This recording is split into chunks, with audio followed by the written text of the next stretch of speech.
Amigos del programa Sé Buen Vecino y vecinos de la comunidad de Corferias, queremos celebrar la alianza que hemos hecho con el Colegio Colombiano de Psicólogos, ente rector de la psicología en Colombia, con más de 15.000 personas, 16.000 personas afiliadas profesionales de la psicología.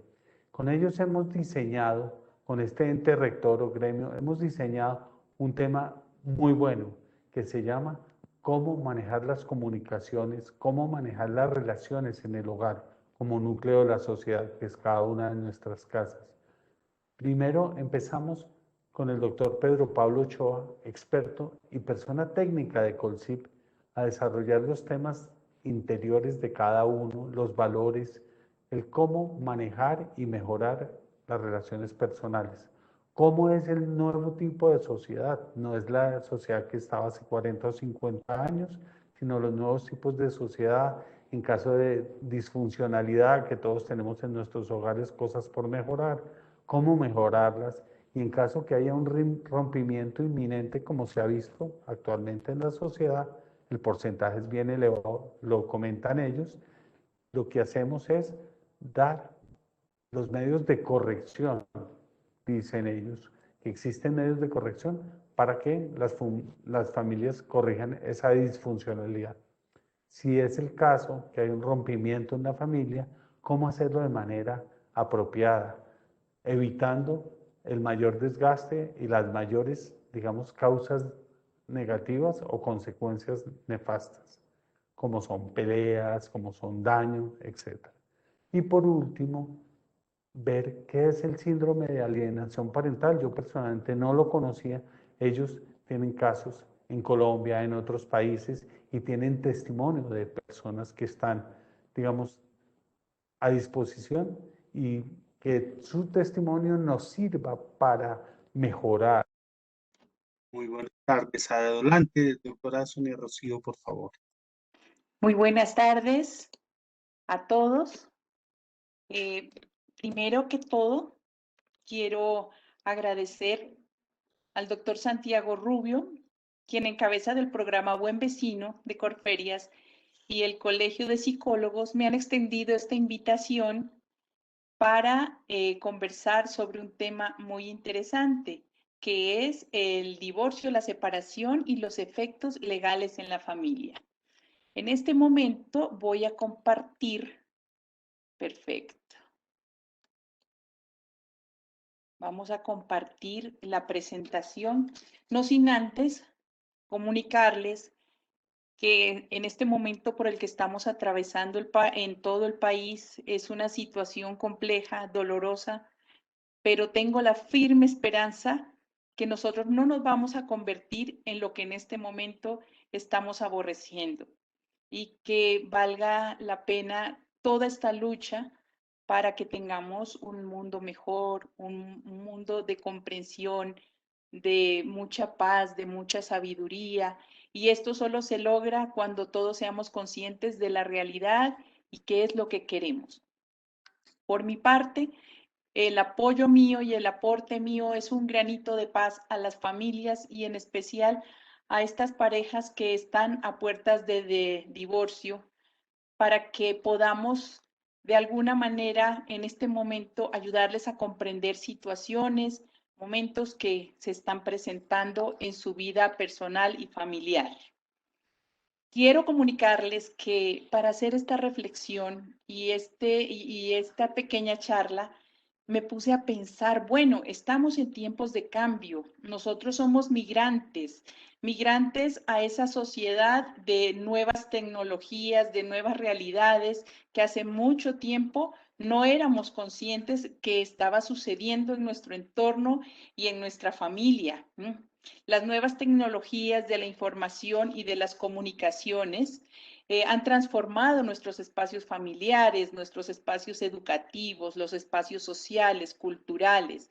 Y el gran detonante de este cambio, sin lugar a dudas, fue este confinamiento obligatorio, que a todos, sin distinción, nos obligó a mirar hacia adentro y nos ha mostrado etapas, situaciones familiares, personales que habíamos dejado de lado y que sin lugar a dudas nos llamaron la atención y que nos han puesto a pensar más hacia adentro que hacia afuera. Y uno de esos grandes espacios es el entorno familiar. Ese entorno que por fuerza mayor, por fuerza de la situación de la pandemia, nos obligó a confinarnos, a pensar en cómo aprenden nuestros hijos, cómo trabaja nuestra pareja, cómo nos repartimos las responsabilidades al interior de nuestro hogar, cómo estamos viviendo como pareja, como padres, como hijos, como hermanos. Realmente ha sido un momento muy importante para las familias. Considero que este año y 3 meses de disruptivos en nuestras realidades cotidianas nos han puesto al descubierto necesidades que habíamos desatendido y que hoy vamos a empezar a visualizar desde otros contextos como son los contextos interdisciplinarios. Vamos a salirnos un poquito de la realidad que estamos viviendo al interior de la familia y vamos a entrar en esa realidad que vemos los psicólogos, los abogados, en estos conflictos de familia. Y voy a necesitar mucho de su participación y de su colaboración para que podamos entrar en materia de nuestra actividad hoy. Doctora Para Sonia comenzar, Rocío, perdón, este es un ejercicio práctico. Usted va a dar muchos casos prácticos, lleva sí, algunos años de litigio profesional, por no decir muchos, ella es muy joven. Eh, entonces, hemos dicho que esta conferencia la vamos a basar en casos prácticos, que es lo que la gente quiere entender, sí. escuchar, cómo actuar. Mira, te tengo una anotación en tu pantalla, yo no sé si soy yo o son los demás participantes, veo un cuadrito gris a mano derecha en la parte de arriba, si lo puedes minimizar o quitar. Así está bien. Sí, sí, lo puedes echar un poquitico más a la derecha, estaría mejor. Ahí ya Así se ve está bien, bien. gracias, sí. Sí, Perfecto. señora. Adelante, doctora Sonia Rocío. Gracias, Santiago. Bueno, para comenzar, quiero comentarles que esta es mi pasión y como dirían los japoneses, mi ikigai. Esto es lo que me mueve a mí la vida, el asesorar a las familias desde un contexto jurídico y poder hacer comprensiones desde un contexto de intervención familiar en la que podamos ayudarnos a comprender qué está pasando en la pareja, cómo evoluciona la pareja, cómo vamos a llegar, cómo llegamos a un divorcio, cómo hacemos el tránsito por ese proceso legal, qué es lo que vamos a hacer y qué es lo que no se debe hacer. Entonces, por eso, como bien lo dice Santiago, no quiero yo adentrarlos en un contexto meramente legal, porque al momento de tener una determinación, al momento de evolucionar por el trayecto del divorcio, pues a muchos no les importan las normas, les importa es el cómo voy a transegar sobre ese el lapso de tiempo o la decisión que debo tomar, cómo la debo tomar, qué dificultades puedo tener, y yo creo que en eso está el diálogo y la conversación que quiero tener con ustedes. Quiero comentarles que en mis 25 años de experiencia, quiero decirles que tengo acumulados 25 años de juventud y de experiencia, en la que toda mi vida el ejercicio laboral ha sido en el entorno del derecho de familia. Siempre quise estudiar derecho de familia y estoy, yo creo, en el momento más lindo porque he recogido mucho de mi experiencia y de mis aprendizajes, tanto en lo académico como también de mis errores. Soy litigante por esencia. Durante 25 años me he desempeñado en temas de divorcio y conflictos parentales. Le he invertido con todo el cariño y el gusto mucho de mi tiempo al estudio y eso es lo que hace que yo quiera brindarlo con la mayor humildad del mundo porque no quiero que piensen que me las sé todas, no.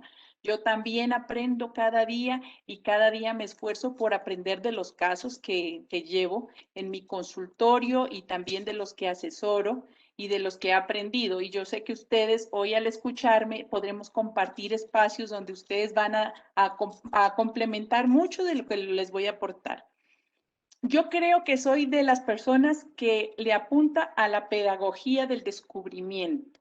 En familia nada está escrito, nada está escrito, nada está resuelto. Cada familia es única. Cada familia tiene sus recursos únicos. Como lo decía en un comienzo, Santiago, hay familias con disfuncionalidades, pero a veces las disfuncionalidades también tienen recursos y también tienen formas de construir nuevas realidades.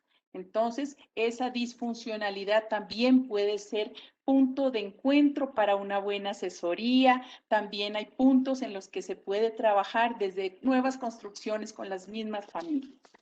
Así las cosas, quiero contarles. Nuestro trabajo hoy va a ser de la siguiente manera. Vamos a trabajar en primera parte, pues, cómo se construye la pareja para llegar al punto en el que conectamos con el contexto legal. Léase en la clasificación de donde la unión de la pareja empieza a tomar el viso legal.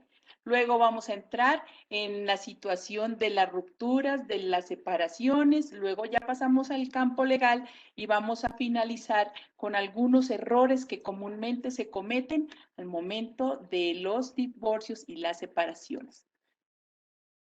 ¿Cómo vamos hasta aquí? Quiero ver aquí participantes que nos compartan si tienen alguna inquietud, algo que quieran que ahondemos o si, perfecto, ¿cómo vamos?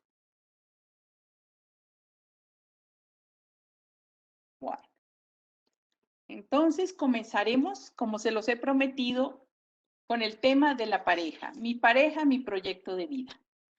Para todos, hoy en día es muy común y como nos lo decía Santiago al comienzo, el pensar que la pareja a lo largo de la historia ha sido el origen de la familia y por ende el origen de la familia como núcleo de la sociedad.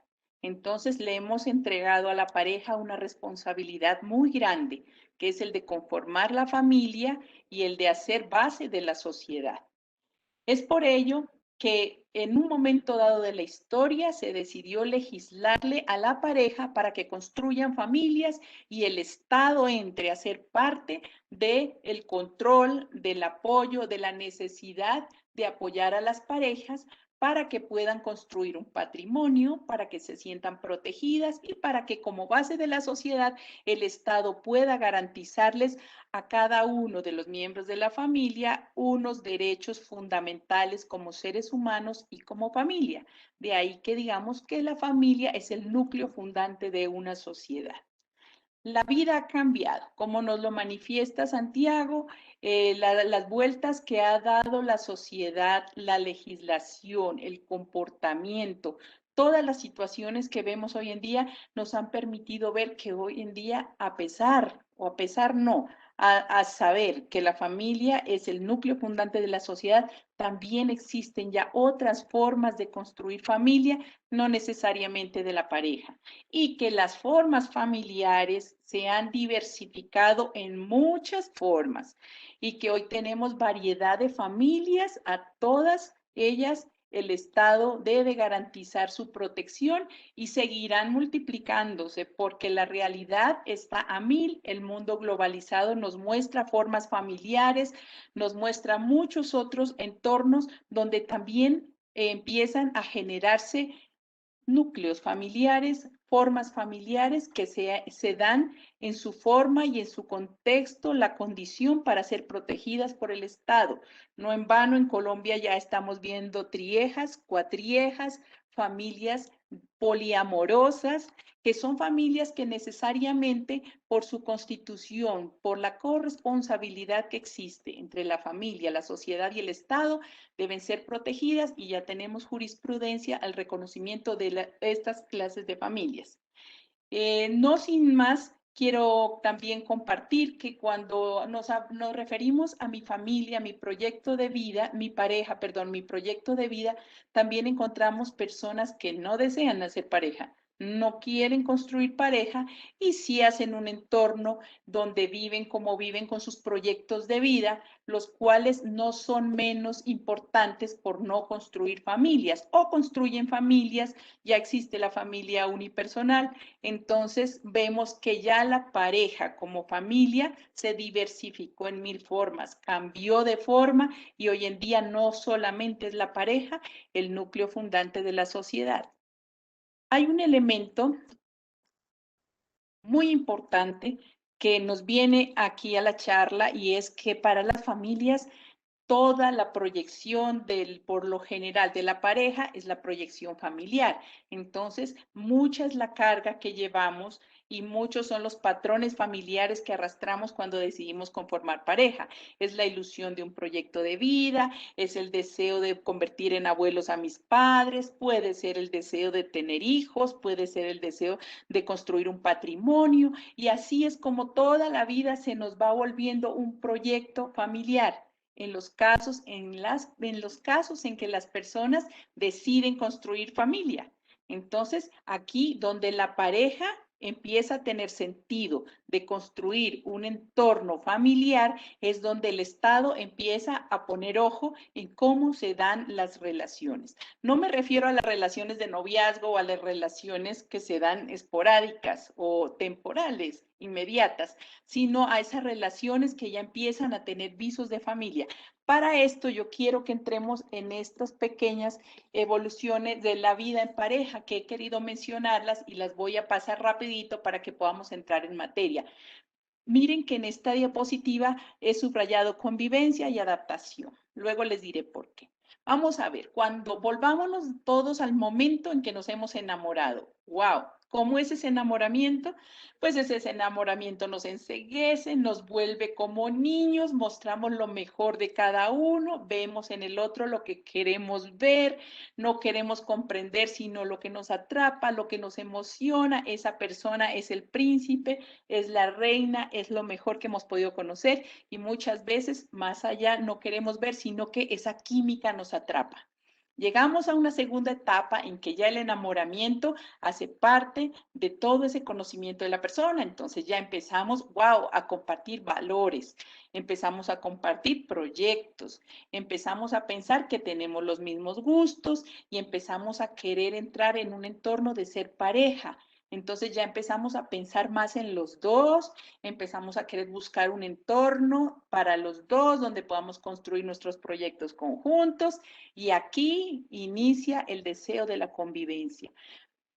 Cuando nosotros decidimos convivir con una persona es porque realmente hemos decidido que esa persona encaja con nosotros, nos agrada, llena nuestra expectativa, cumple con los requisitos que en algún momento pensamos, y bueno, hoy en día está subrayado, esta etapa de la vida de pareja, porque cuando inicia la convivencia, con el paso del tiempo empieza a darse ya un viso de que aquí puede haber una familia, que puede haber un proyecto de vida conjunto único en condiciones de vida de pareja que construya una familia, y que en el paso del tiempo, si llegaren a convivir por más de 2 años, aunque no estén casados y no haya impedimento para esa convivencia, el Estado ha dicho, nace la unión marital de hecho.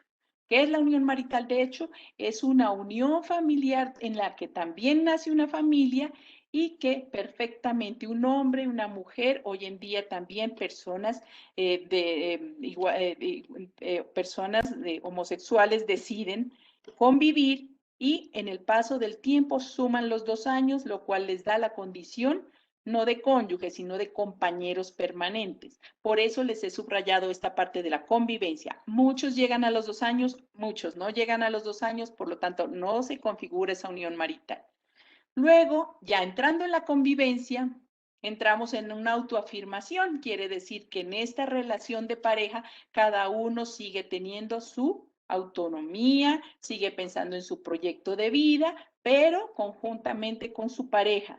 Entonces quiere decir que ya afianzamos más la relación, ya tenemos una disposición de saber que cada uno va a aportar, cada uno va a realizar su proyecto de vida, y nos vamos a retroalimentar conjuntamente. Afirmamos nuestra relación. Luego ya viene el crecimiento. ¿Cómo es el crecimiento? Pues ya el crecimiento empieza con que empezamos a adquirir patrimonio, pensamos en construir familia, pensamos en que a tal época de la vida queremos tener nuestros hijos. Hoy en día pues no siempre son hijos, también les damos condición de personas, perdón, no de personas, le damos condición de seres muy especiales en la vida familiar, a veces a las mascotas.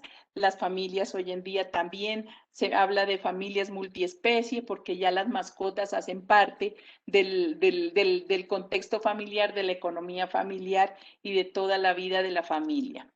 Y luego, después de que ya hemos hecho un crecimiento, una expansión y crecemos como familia, sea bajo cualquier modalidad de unión, llega la etapa de la adaptación. La etapa de la adaptación la he subrayado, ¿por qué?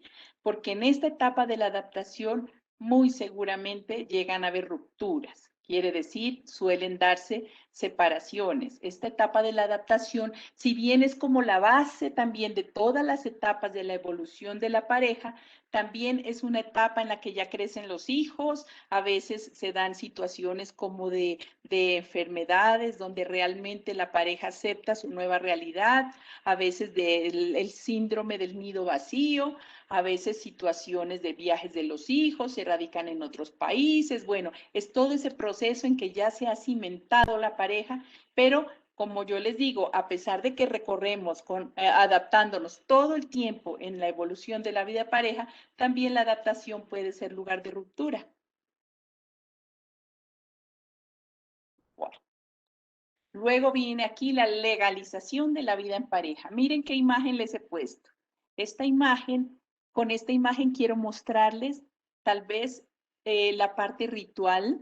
Hoy en día la unión de una pareja requiere de un espacio, de un tiempo y como siempre el sello es la ritualidad que le damos, pero también la informalidad. Entonces nos damos cuenta que cuando las parejas deciden casarse, lo pueden hacer por matrimonio civil, sea ante notario o ante juez, o lo hacen por matrimonio eclesiástico, religioso, por el culto religioso que quieran hacerlo o al que pertenezcan en sus creencias. Y también aquí ya tenemos la unión marital de hecho. Entonces, también le damos la condición de ser una forma de legalizar la familia o de un inicio de la familia que tiene todos los visos legales para la protección con todos los efectos legales que tiene un matrimonio. Aquí es importante resaltar, no es lo mismo el matrimonio que la unión marital de hecho. Y siempre tenemos esta pregunta, ¿para qué me voy a casar si yo sé que divorciarse es costoso? O sencillamente yo no creo en papeles, o sencillamente no, lo que pasa es que todavía no se ha divorciado, entonces vamos a vivir juntos mientras salen los papeles del divorcio. Estas son unas mentirillas que a la vuelta de la esquina vamos a tener que enderezar y que muchas veces es más complejo reconstruir la forma para dar a entender que existió una unión marital de hecho que el mismo matrimonio. Si bien es cierto que la gente dice yo no me caso porque el ritual, porque los papeles, porque los trámites, porque testigos, porque tiempo, porque plata, porque ceremonia, entonces nada de eso nos vamos a vivir juntos. Pero cuando ha sumado tiempo y por alguna razón las parejas deciden convivir y no han declarado la unión marital de hecho, deciden de dejar de convivir, pues les empieza la carrera contrarreloj porque tienen un año para declararla. Y si en ese año no se declaró, tendrán que demandar y si en ese año no se alcanza a demandar, pues habrán perdido la condición de la sociedad que surgió como pareja y se vuelve un lío. Y para declarar la unión marital, de hecho, pues hay que hacer trámites legales. Entonces es lo mismo, digo yo, que haber hecho los trámites para un matrimonio. Otro caso curioso es cuando las parejas llegan y dicen, doctora, pero yo creo que no hace falta el divorcio. Yo me casé en la iglesia de San Juan. Yo nunca registré ese matrimonio. Entonces, si no está registrado, quiere decir que no existió. Ojo ahí, el matrimonio, una vez que se asentó una partida eclesiástica, tiene efectos civiles. Por lo tanto, para divorciarse hay que ir a registrarlo. Hay que ir a la parroquia, pedir el acta, ir a la curia, autenticar la firma del cura y llevarla a una notaría para que eleven un registro civil de nacimiento. Porque ese matrimonio, así no se haya registrado, tiene efectos civiles, o sea que sí nació. Y por último, quiero comentarles, hablando de la informalidad, que muchas familias, muchas parejas hoy en día tienen o impedimento para casarse, o no quieren casarse, o ya no quieren acudir ni a instancia de matrimonio, ni civil, ni eclesiástico, y deciden irse a un lugar exótico, a un paraíso, donde puedan hacer un pacto de amor y convivencia. Y entonces encontramos matrimonios en la playa, con rituales especiales, con velas, con asistencia de chamanes, de personas de condiciones especiales, que les hacen un contrato de amor y convivencia, y están los testigos, están los invitados, y ustedes ven la pareja vestidos de novios y dicen, nos casamos. Pues este pacto de amor y convivencia tan común hoy en día, que es muy común porque es muy de moda entre las personas de la farándula y entre personas que quieren mostrarse en redes por lo bello que puede llegar a ser el momento de la unión y de la entrega de sus detalles y su compromiso. Este pacto de amor y convivencia de lo único que sirve es para que en el tiempo de 2 años puedan demostrar ante testigos que ese día se comprometieron a empezar a convivir juntos y a establecer su relación, como para que el Estado el día de mañana, pasados los 2 años, les declare la unión marital de hecho. Bueno. Aquí quería comentarles así a vuelo de pájaro, porque no voy a entrar en los detalles, tendríamos que hacer una charla bien larga, es el tema del régimen patrimonial. Cuando tenemos un matrimonio, sea civil o eclesiástico, nace una sociedad conyugal.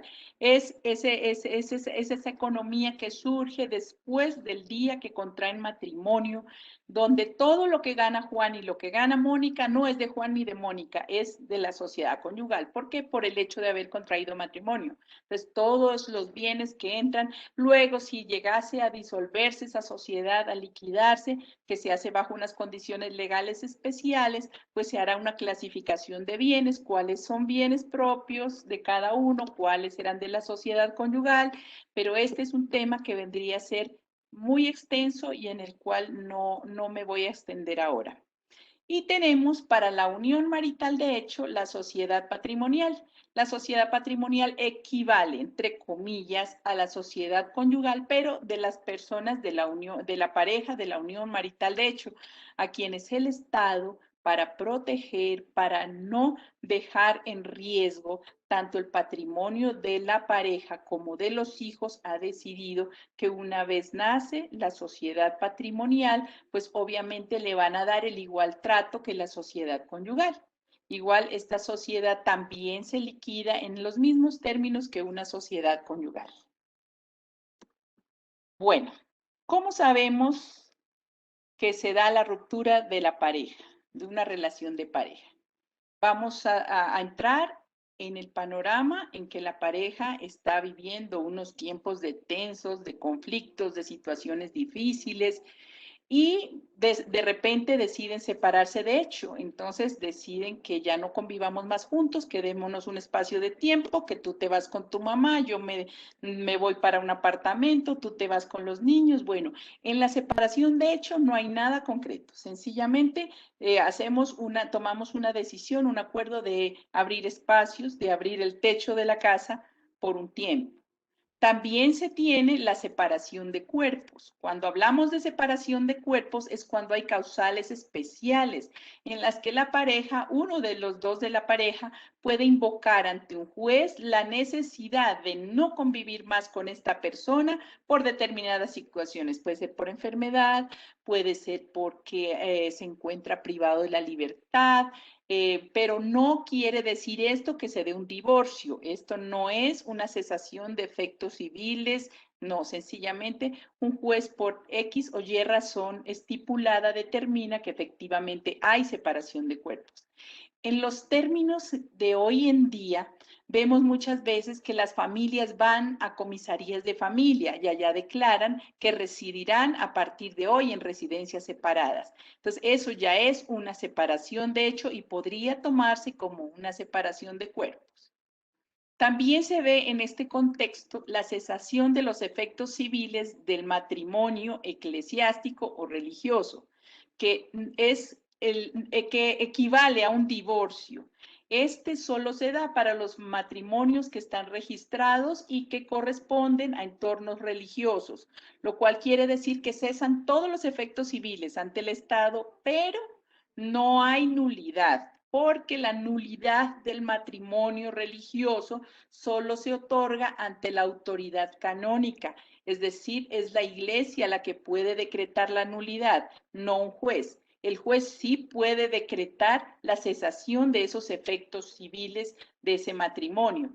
Entonces, ahí tenemos una clara diferencia porque la gente a veces cree que cuando muere el matrimonio por una cesación de efectos civiles ante una notaría o ante un juez, se ha cerrado o se ha nulitado el vínculo sacramental. No, son dos cosas muy diferentes y son dos trámites que deben hacerse diferentes. Por eso hay muchas personas que por condición de fe, por condición de su condición espiritual, dicen efectivamente yo quiero llegar a una nulidad porque yo no pude haber decidido libremente, no tuve claridad, no tenía madurez, había impedimento y decidí casarme.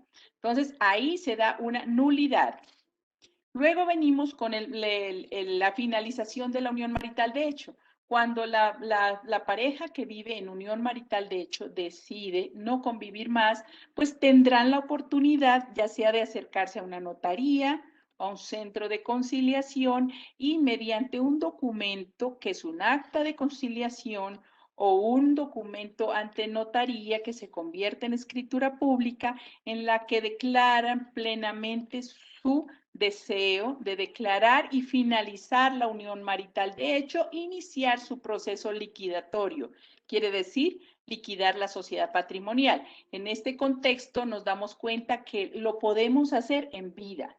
Cuando una de las dos personas de la unión marital, de hecho, ha fallecido, pues necesariamente tendrán que hacerlo ante un juez y ahí tendrán que entrar a demostrar el tiempo de convivencia, la calidad de convivencia, la dependencia económica, el compromiso, el objetivo de vida matrimonial y a veces, pues ya cuando hay hijos, toda la pertinencia de demostrar que tenían condición de familia con proyecto de vida en el tiempo.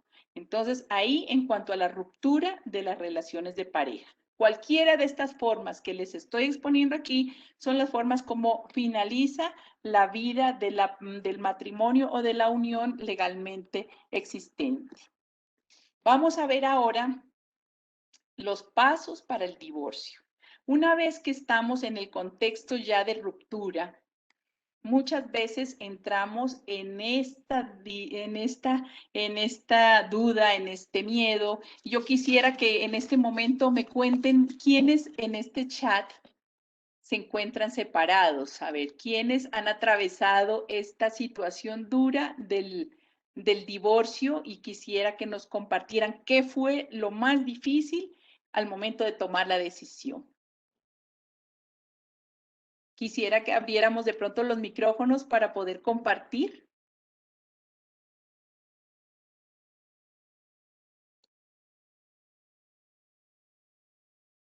No estoy escuchando.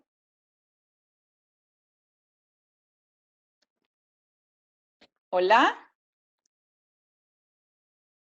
Por favor, animémonos a compartir con la doctora Sonia Rocío, que nos puede dar un consejo, una idea útil, porque todos hemos tenido problemas con nuestras parejas, entonces podría ser un consejo muy al lugar. Bueno, muy bien. Elizabeth nos dice que algo difícil ha sido tener las pruebas para probar la infidelidad. Y en efecto, a ese punto voy a llegar ahora porque cuando se toma la decisión de divorciarse, tenemos que tener unas bases muy firmes para entender en qué momento podemos demandar y cómo podemos hacerlo. Hay unos pasos previos al divorcio, cuando la pareja está en crisis, cuando la situación no evoluciona, cuando hay frustración al dialogar, cuando los espacios se cierran, cuando empezamos a sentir la cabeza nublada, no hay comunicación, no hay una realidad como la veníamos pensando y empezamos a darnos cuenta o que hay infidelidad o que la persona con la que yo convivo es una persona que tiene sus situaciones emocionales difíciles, hay maltratos, hay violencias, no hay cumplimiento de la condición de esposos y de padres, o a veces nos damos cuenta que esta persona está consumiendo sustancias psicoactivas o que el consumo, la adicción al alcohol o algo no nos permite evolucionar como familia y como pareja. También puede ser situaciones situaciones en las que vemos comportamientos depravados o situaciones difíciles que ya definitivamente claman por una separación.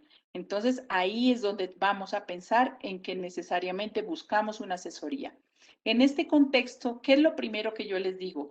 No se divorcien, busquen alternativas, pero si esas situaciones en las que yo les he mencionado están dañando los derechos de los niños y de la pareja, cuando necesariamente podemos buscar ayuda y vemos que la ayuda no es eficiente o que es incurable, insaneable, pues necesariamente vamos a tener que buscar el divorcio. De lo contrario, hay situaciones que al interior de la familia son muy manejables y muy seguramente no necesariamente vamos a tener que acudir a abogados, sino que lo vamos a poder manejar en un entorno de una buena consejería, de una buena terapia familiar, a veces hasta apoyos espirituales, religiosos. Hay muchos recursos para apoyarse como pareja y como familia. Sin embargo, hay momentos en los que ya necesariamente tenemos que estar parados en el dominio de que me tengo que defender o que ya me demandaron y que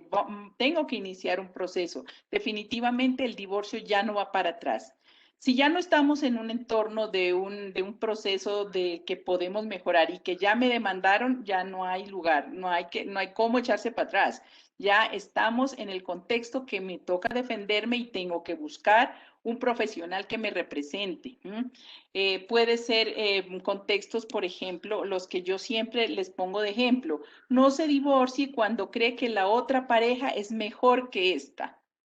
Muchas veces la gente busca el divorcio para salir corriendo a casarse y resulta que la nueva pareja también tiene su etapa de enamoramiento, su etapa de realidad y bueno, a veces se encuentran con realidades que chocan más que la misma familia que dejó o que la pareja que dejó. Entonces ahí es donde yo digo, pues busquémosle alternativas.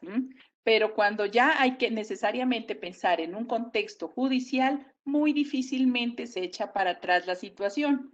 Cuando ya llegan a instancia de buscar un abogado es porque ya el agua llegó al cuello y ahí se complican un poco las cosas. ¿Cómo puedo elegir un profesional que me represente? Es otra de las dudas que generalmente asaltan en estos casos. Póngame mucho cuidado. Lo digo porque en mi vida profesional yo también he cometido errores de los que he tenido que aprender y de los que hoy me da alegría poder mirar hacia atrás y saber que no voy a caer en ese error.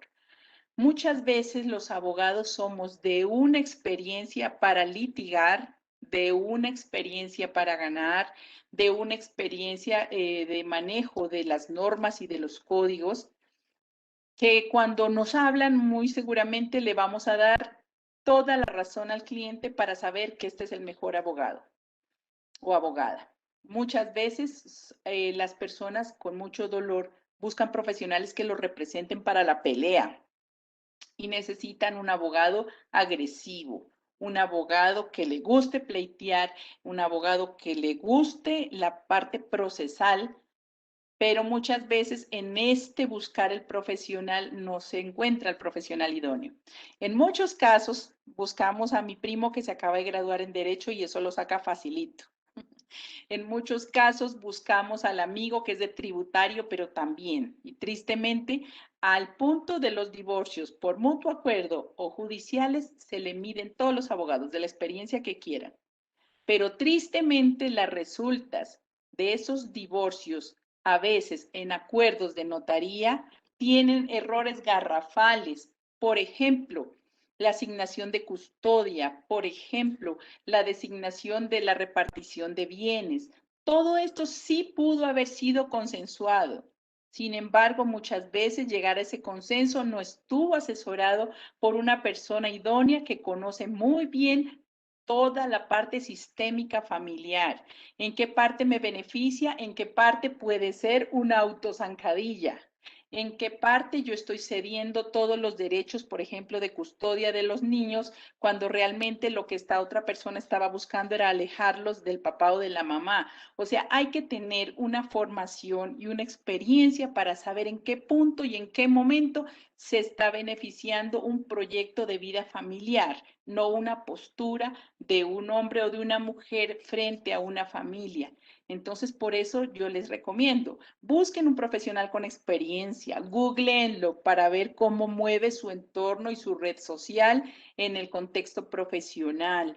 Hablen, no entrevisten 2, 3, 4 abogados con el que se sientan bien, un abogado que piense en la familia, un abogado al que le interese que los niños no salgan afectados, un abogado que sepa mediar, un abogado que conozca muy bien el entorno judicial de familia y con el que se sientan bien, ese va a ser el abogado o la abogada que pueda colaborarles. No se vayan por los primos, por los familiares o porque nos llegó el caso penal cuando nos accidentamos, entonces también le llevamos el divorcio.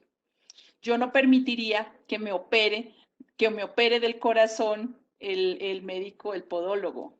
¿Mm? El abogado de familia tiene experiencia, formación, y ojalá que sea una formación interdisciplinaria, porque solo en esa formación es cuando uno comprende el impacto que sufre la familia. ¿Cómo puedo yo medianamente restablecer vínculos mientras la familia pasa al otro lado? ¿Cómo puedo apoyar desde la primera consulta una situación que más allá de ser un divorcio es una situación que puede solucionarse de otra manera? A veces la denuncia, la queja y la necesidad son diferentes y eso lo entiende el que ha trajinado con los conflictos familiares en el contexto jurídico. Bueno, también es cierto que cuando tenemos que llegar a un proceso de divorcio, es muy importante hacerle saber a las personas que hay que mediar. ¿Por qué? Porque están en juego proyectos de vida. No es que yo le voy a entregar un carro, la mitad de la casa y se va a quedar con las acciones. O no tenemos nada, pues de mutuo acuerdo, si no hay nada, vaya. Pero cuando tenemos hijos de por medio, la suerte de todo el proceso de divorcio la cargan los hijos. Mire, no es tan difícil el proceso de divorcio como los efectos de un divorcio mal manejado para los hijos, sobre todo cuando están en etapas de crianza, que son niños, niñas o son adolescentes y requieren tanto de esa actividad de papá y mamá para trabajar. Que sí es cierto que en ocasiones una buena separación libera a los hijos de un entorno conflictivo, por supuesto, y lo veremos como una necesidad de la familia para construir un entorno saludable. Pero también es cierto que papá y mamá deben ponerse a considerar qué es lo más importante al momento de tomar la decisión, de tal forma que los niños no salgan a ser víctimas inocentes en el conflicto. Ya más adelante lo van a trabajar en el contexto de las interferencias parentales. El doctor Santiago nos mencionó que van a hablar de alienación parental. Eso es algo que debe trabajarse en todos los contextos de familia, porque en eso están cayendo muchas familias, en querer manipular las emociones de los niños y querer que el niño piense lo que yo quiero que piense para que cuando el juez lo llame, exprese lo que necesito que diga, porque este proceso lo gano yo. Entonces son niños que empiezan a actuar con un pensamiento prestado, con decisiones incoherentes, con situaciones que protegen a uno de los adultos. ¿Por qué? Pues porque el adulto, por lo general, el que es el que lo cuida, ha tenido el tiempo y tiene la intención de ganar este proceso y obviamente ganar los sentimientos o a veces cuestiones económicas, una cuota alimentaria, una repartición de bienes con el pasaporte, diría yo, que es la vida de los hijos. Y eso lo vemos muy comúnmente en los divorcios. Las intenciones son, aporta alimentos, ve al niño, no aporta alimentos, no ve al niño, firma la escritura de la casa, tiene visita los fines de semana, hasta que no firme el acuerdo, no hay visitas y pídaselas a un juez. Si estamos en pandemia, pues no habrá cuándo le fijen las visitas. Y no nos damos cuenta que en este espacio de tiempo para un niño, una semana es una eternidad. Entonces, ahí es donde uno tiene siempre que pensar que hay que mediar. Los divorcios con niños son sobre todo espacios donde el abogado tiene que empezar mediando y convenciendo a su cliente que la mediación es lo mejor. ¿Por qué? Porque está inserta en esta decisión la vida de los hijos. Luego también habrá momentos en los que no puede haber mediación, como es en el caso de denuncias de abuso, situaciones que necesitan necesariamente una intervención de un juez para probar que el verdadero interés superior del niño está en que los padres hagan un trabajo terapéutico. Entonces, todas esas situaciones, pues obviamente no se van a mediar, sino que un juez va a poder establecerlas. Pero como les digo, son extremos cuando un padre o una madre, un progenitor representa riesgo para los hijos, que no es siempre. Bueno, también es cierto que cuando estamos previos a iniciar un divorcio, la persona que quiere contratar un abogado debe saber muy bien que de no mediar va a llegar un proceso que no se sabe cuánto tiempo va a durar, tampoco se sabe cuál va a ser el resultado de la sentencia. Muchas veces podemos pensar que en esta sentencia voy a ganar de esto, está cierto esto, y el abogado, lo digo por experiencia, se traga el sapo creyendo que las pruebas están, que efectivamente le puedo hacer valer lo que me están diciendo y que la otra persona va a quedar manicruzado y que la otra persona se va a defender, pero que tenemos todas las de ganar. Puede ser el convencimiento del abogado, pero no sabemos ni cómo es el juez, ni cómo piensa el juez, ni con qué estrategias va a jugar la otra persona, ni con qué estrategias juega el otro abogado. A veces nos encontramos en divorcios conflictivos que realmente son batallas campales donde pierden todos, pierden los abogados, pierde el Estado, pierde y se desgasta la justicia, pierden los hijos y obviamente las resultas son sentencias que muy seguramente hasta siguen abocadas a otros procesos. Entonces, el darle a entender a una persona que se va a divorciar, que muy seguramente se va a enfrentar a esta realidad, la pone a pensar en qué momento estoy, qué puedo hacer, cómo puedo yo proyectar mi vida. Y al final, pues como yo les he dicho, dejar muy claro que el punto más importante cuando hay hijos es no involucrarlos en el conflicto. Bueno, aquí en este punto, yo quisiera, si alguien quiere participar, que nos comente, no qué fue lo más difícil. Ya Elizabeth nos dijo que para ella conseguir las pruebas. Ahí va la respuesta a la intervención de Elizabeth. La decisión de un proceso judicial tiene que estar tan bien fundamentado como que no podemos desgastarnos en un proceso en el que podemos tener certeza de la infidelidad, pero no tenemos cómo probarla, que son muchos de los casos, porque la prueba para que un juez pueda establecer que hubo infidelidad tiene que ser una prueba muy contundente. En el contexto de prueba contundente tenemos que decir que sea clara, que conduzca a lo que estoy diciendo y que efectivamente demuestre la infidelidad. Habrá casos en los que aportan pruebas como, por ejemplo, les voy a contar este caso. A alguna señora se le ocurrió pedir encontrar un extracto de una tarjeta de crédito y dijo, ah, mira, aquí está clarito, dice la Casa del Amor, aquí me las paga, esta es la prueba. Y pues claro que le pasó al juez la copia del extracto de la tarjeta de crédito y le pidieron al juez que por favor se oficie a este número, a esta casa comercial, que certifique cuál era su objeto social. Y claro, coincidía que era un sábado por la mañana y ese sábado se me perdió y aquí está la prueba, 12 del día, la Casa del Amor.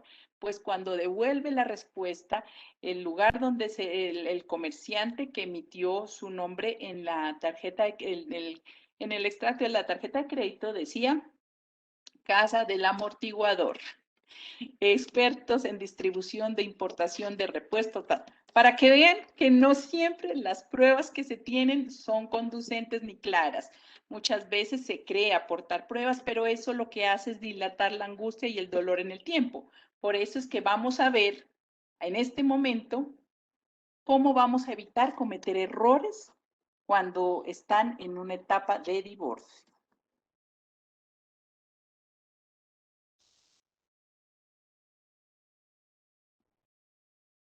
Bueno, Esta frase quise ponerla aquí a propósito porque los errores en las decisiones frente al divorcio pueden resultar más nefastos que la misma separación. Veamos por qué. Primer error. Doctora Sonia Rocío, perdón. El cuadrito gris está en la mitad de la pantalla. ¿Lo puede Nuevamente. bajar, por favor? Bueno, listo. Bueno, el primer error que cometemos ante la separación es el error de la inmediatez. ¿Cuál es este error de la inmediatez? Apenas descubrimos una infidelidad, nos ciega el dolor, la rabia, la ira, necesito que me pague hasta el último, que se largue, no quiero que estemos más juntos, o ella me fue infiel, bueno, lo que quiera. Y lo primero que hacen es conseguir un abogado. ¿Qué es lo que va a hacer un abogado? Cuando el abogado entra a ser parte del proceso de separación, lo primero que pasa es que se fracturan los vínculos total.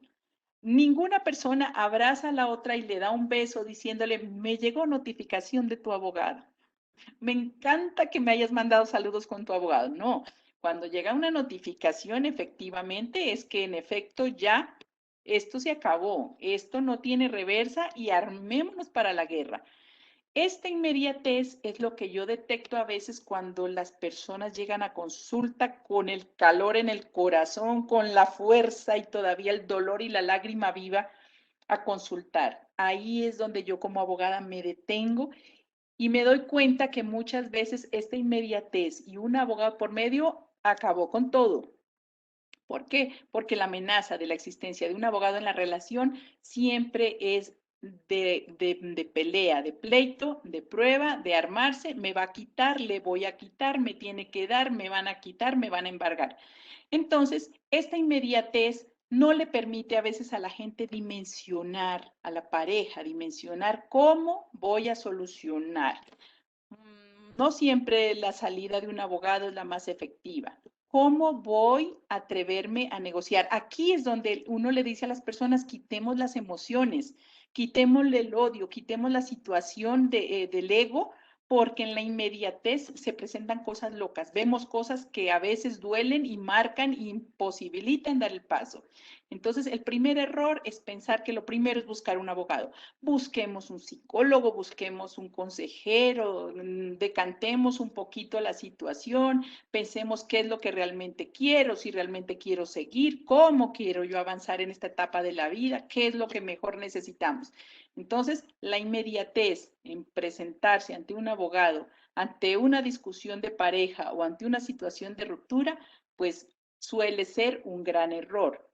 Luego, ¿cuándo no es un error? Por ejemplo, una dama empezó a llevarme a mi consultorio unas actas de sociedades y en ese momento nos dimos cuenta que habían construido una buena fortuna, pero que los bienes estaban pasando a través de sociedades. Quiere decir que la sociedad conyugal se estaba quedando sin bienes. En ese contexto es de inmediato. Ahí sí tiene que reaccionar porque si no la van a dejar sin nada. Y ahí es donde el conflicto sí necesita una intervención de acción. Pero cuando son conflictos de pareja que no obedecen a situaciones de vulneración de derechos completamente, pues obviamente hay que darse un margen de espera para que no sea el ego el que actúe, sino la razón y saber para dónde vamos, más cuando hay hijos. Segundo error.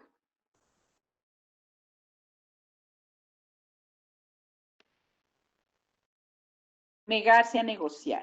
Muchas veces las personas que quieren llegar a un proceso de divorcio no tienen podría decir, intención en su haber que pleito. Pleito y yo necesito que no quiero negociarle, no le perdono nada, lo quiero todo, no quiero el 50, quiero el 80 y no me importa. Pues no sabemos en qué términos se presente la sociedad conyugal ni tampoco cómo se va a desarrollar un proceso. Podemos tener la intención y podemos, que como les digo, ningún abogado podrá certificar jamás el resultado de un proceso al inicio. ¿Por qué? Porque no sabemos cómo piensa el juez, cómo se desarrollan las pruebas, con qué pruebas juega la contraparte y también cómo podamos nosotros actuar de la mejor manera con las pruebas que tenemos. Podemos tener la mejor intención, pero no sabemos. Por eso, el error a negociar, siempre dejar la puerta abierta, así no estén de acuerdo en las propuestas, dejar la puerta abierta. ¿Por qué? Porque en cualquier etapa del proceso entra agotamiento, cansancio, las personas se desgastan económicamente, emocionalmente, los tiempos. Mire, por ejemplo, este año, el año 2020 fue cerrado para los procesos de familia. ¿Cómo creen que inició un proceso de divorcio? Quedó guardado. ¿Y cómo quedó la pareja? Mostrándose los dientes por un año, y todavía seguimos con un represamiento muy grande en los juzgados de familia, lo cual nos lleva a pensar esos procesos, ya se les pasó la ira, ya se les pasó todo, negocien, concilien, acuerden, porque todavía no ha empezado el proceso, inició en el 2019, pero como la pandemia entró en febrero de 2020, ni siquiera alcanzaron a darle curso a esas demandas. Entonces, esto quedó congelado. Por eso, siempre pensar que hay que dejar una puertica abierta para negociar es ganancia para todos. Tercer error, buscar un divorcio conflictivo estratégico. Es el peor error. Muchas veces una venganza a través de un divorcio judicial resulta durar 5 años, 10 años, mientras se rompe la familia, mientras se acrecienta el odio, mientras cambian de abogados, el desgaste es total. Por eso, como yo les dije anteriormente, ningún abogado les puede garantizar el éxito de un proceso. Eso sí, ténganlo por seguro. Por lo tanto, el embarcarse en un divorcio conflictivo como estrategia de venganza es el peor negocio, no solo para las partes, sino también para los abogados. Un abogado no aguanta 10 años en una guerra sin fin. Y así son los divorcios conflictivos. Y lo más triste es cuando ya entran en el conflicto los hijos y ya sacamos el lío del juzgado de familia y entra fiscalía y entra defensor de familia y entran comisarías de familia y se vuelven procesos aledaños. Ese es un conflicto estratégico, donde les suman procesos, les suman procesos, les suman conflictos, las personas ya no saben ni a quién acudir y el abogado termina cansándose y las personas cansándose del abogado. Es el peor negocio el ayudarle a una persona a planear un conflicto estratégico como venganza. Cuarto error, no dimensionar el futuro. Mire, hoy tuve una consulta de una dama que dice, yo no soy colombiana, necesito retornar a mi país. Cuando él me planteó el divorcio, que lo hacía un primo de él, firmé todo. Yo no quise nada, no quiero recibirle nada y en este momento estoy en paz porque estoy sola con mi hijo. Pero, doctora, me dijo, las condiciones de alimentos de mi hijo están muy complicadas, yo estoy sin trabajo. Él ganaba muchísimo dinero, pero la cuota alimentaria la limitó a que él pagaba el colegio. Y ahora yo me quedé pagando el arriendo, pagando la comida, pagando servicios, pagando todo, y el niño ya no tiene ni ruta escolar, ni almuerzo, y la pensión en el colegio hicieron una negociación que quedamos pagando la mitad de lo que pagábamos antes. Me dice, él quedó pagando nada y yo quedé con toda la carga. Y entonces yo decía, mire, error. Ella dice, doctora, le tengo tanto miedo, es una persona tan calculadora, es economista y además me amenaza porque él sí es colombiano y tiene abogados en la familia. Yo, con tal de no verme en problemas, firmé. Y entonces ahora redireccionar ese proceso para revisar esos alimentos, saber cómo va a continuar viviendo ella, cómo va el salario de ella es un salario mínimo. ¿Cómo puede ella ahora que todo se le descompensó en la vida, cómo puede tener garantías siquiera de cubrir las necesidades de su hijo? Me decía, el peor error es que él ahora ya tiene pareja y muy seguramente me dice que si voy a pedir más plata, pues que le entregue el niño. Yo decía, qué error tan garrafal, no dimensionó que las necesidades del niño debían enfocarse de otra manera, no dimensionó que él ganaba más plata que ella, no dimensionó que ella no tiene recursos familiares en este país, por lo tanto es una mujer que está sola, que está prácticamente sin trabajo y que asumió una carga de alimentar al niño, que de no poder hacerlo, pues el padre puede ofrecer mejores condiciones, lo pierde todo. Entonces, mire, el error de no dimensionar el futuro. Si ella hubiera tenido otra disponibilidad, se hubiera asesorado, le hubiera garantizado mejor alimentos a su hijo y hubiera pensado de otra manera. ¿Pero qué la movió a ella? La movió el miedo, la acorraló, le dijo que él podía actuar con los abogados de la familia y que se iba a quedar sin el niño. Entonces ella dijo, no, ¿dónde firmo? Mutuo acuerdo con tal de que me deje en paz y que me deje al niño. Pero no dimensionó que ahora no tiene garantías económicas y la está pasando muy difícil. Entonces, por eso es que vale la pena, antes de entrar en un proceso de divorcio, pensar qué va a pasar conmigo, qué va a pasar con mis hijos, cómo voy a dimensionar, si voy a llegar a un acuerdo, qué necesito, cómo me proyecto. Y es que el tiempo pasa. En 2 años la vida ha cambiado. Si yo cedí y no di cuenta de lo que iba a necesitar, pues muy seguramente me voy a ver en refugias. O lo que es peor, cuando llegan los años más adelante de cambios de colegios, de situaciones distintas, ¿cómo voy a manejarlo si yo quedo encargada de esto o si él me va a apoyar con las necesidades básicas? ¿Cómo lo vamos a negociar? Entonces, siempre tómense tiempo, analicen bien las situaciones, no se le corran por miedo, hagan su proceso como tiene que ser, no firmar a las carreras por salir. Muchas veces, por ejemplo, tuvimos este caso, este año firmamos una separación en pandemia. Un buen día, la mujer apareció con que no estaba en casa, estamos hablando de una pareja de muchos recursos. Él llegó a su casa y cuando entró al apartamento no tenía llaves, bajó al carro porque no le abrieron la puerta. Dijo, qué raro, siempre me abren. Bajó al carro, sacó sus llaves, subió cuando la casa desocupada. Ni las hijas ni la mamá. Inmediatamente bajó a portería y le dice al portero, oye, pero estamos en pandemia, ¿qué pasó? No las veo, no me dijeron que iban a salir y por la mañana me despedí, no me han hablado. Y le dice el portero, doctor, lo que pasa es que la señora se fue en una camioneta, vino una camioneta grande y ellas bajaron y se la llevaron. Y él dice, la secuestraron. Dice, fue la noche más amarga de mi vida porque no me contestaban. Pues al día de mañana le contesta el teléfono a ella y le dice, sí, viajamos al otro extremo del país.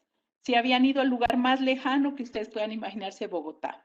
Y este hombre desesperado, ¿qué puede hacer? Ya se fueron, ya cambió el domicilio de las niñas, prácticamente lo autocambió la madre y de inmediato llamó a un abogado a decir que tenía una propuesta de divorcio. Y él dijo, pero ¿cómo? Yo la amo, estábamos bien, mire, los 3 últimos meses de chats en el WhatsApp es que nos queremos, que nos recordamos, que en la casa nunca había ni discusiones, nada, pero a ella le dio porque se quería ir, porque estaba celosa, encerrada, bueno, situaciones que pues no voy a entrar en detalle, pero sí habían algunos faltantes en la pareja que les estaban haciendo situación difícil y ella decidió irse y de una nombrar un abogado. Esa inmediatez hizo que mi cliente respondiera, me llamó a mí y me dijo, Sonia, vamos a hacer este divorcio, colabórame, listo, nos sentamos por Zoom, hicimos una reunión entre los 4 y facilito.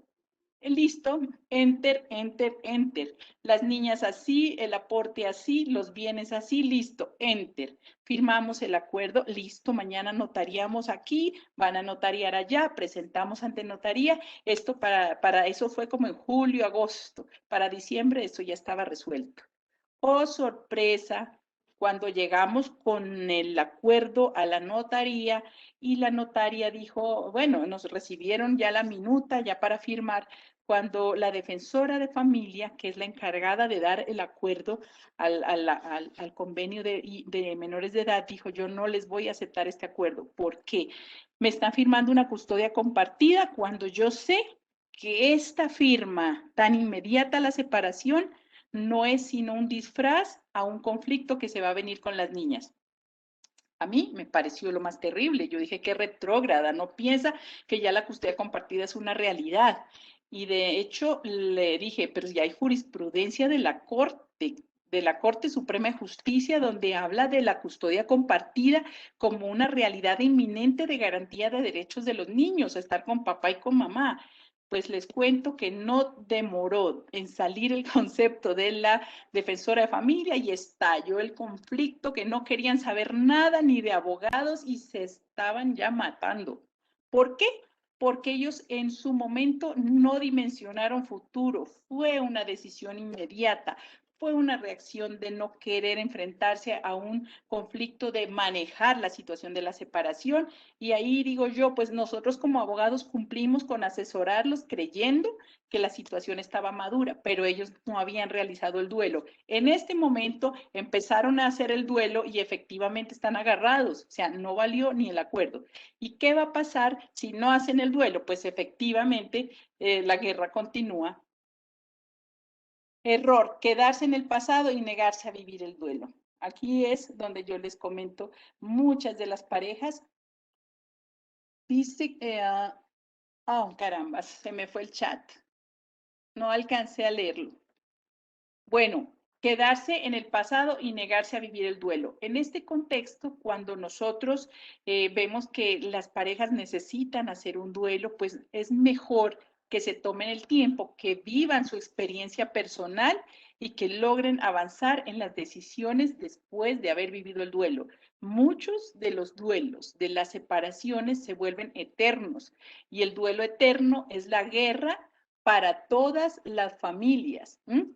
En el contexto de las familias de las separaciones conflictivas, por lo general, uno encuentra que al momento de separarse no hicieron el duelo y siguen los celos y te sigo manipulando con la cuota alimentaria y no voy a permitir que visites a nadie, que mi hija no la vas a llevar con esa sinvergüenza, que a mi casa no llegas tarde porque estás encargada de los niños, que X, que Y, que no hay paseo, que no hay salida. Bueno, uno dice, wow, estos pequeños problemas que se vuelven de unas dimensiones gigantes con los hijos son resultado de no haber vivido el duelo en su debida forma.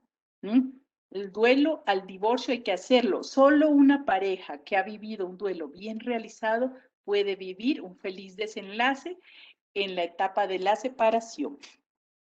Por aquí me preguntan que cuál es la diferencia entre la separación y el divorcio. Al comienzo de la charla yo les comentaba que separación puede ser de hecho.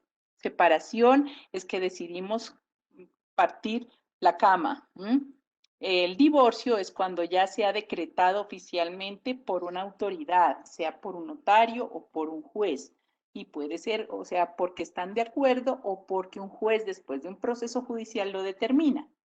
Entonces, esa es la gran diferencia. Y muchas veces conectamos con esta idea, el quedarse en el pasado y no vivir el duelo es porque las separaciones se han hecho, a veces uno con la espera de que vuelvan, otro se ilusiona y esas situaciones hacen que las personas se engañen, se autoengañen y no le den paso a vivir necesariamente una etapa de separación definitiva. Veamos ahora ¿cuáles son las etapas del duelo del divorcio? Primero es la negación y el aislamiento. Esto no nos puede estar pasando. Yo sé que esto es pasajero, yo sé que ella me quiere, yo sé que él no me va a dejar, yo sé que esto es un engaño, pueden ser equivocaciones. Bueno, cuando realmente se constatan los hechos, y cuando ya se atreven a veces a destapar las cartas, entra el proceso de la ira, esa ira incontenible que te bloquea, que no te deja pensar, que no te deja vivir, que lo único que quieres es acabar con todo. Después de esa gran ira que a veces, y lo vamos a ver en el video que lo vamos a ver al final, nos enceguece, nos bloquea por completo. Después de eso ya viene una etapa de negociación. Wow, aquí quiere decir que ya estoy entendiendo que esto es una realidad.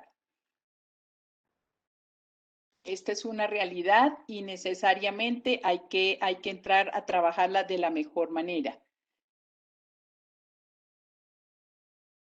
Y bueno, les voy a hacer una propuesta para las personas que están escribiendo en el chat. Ahorita que terminemos nuestra charla, comenzamos a absolver las dudas que tengan con muchísimo gusto. Todavía tenemos un poquito de tiempo.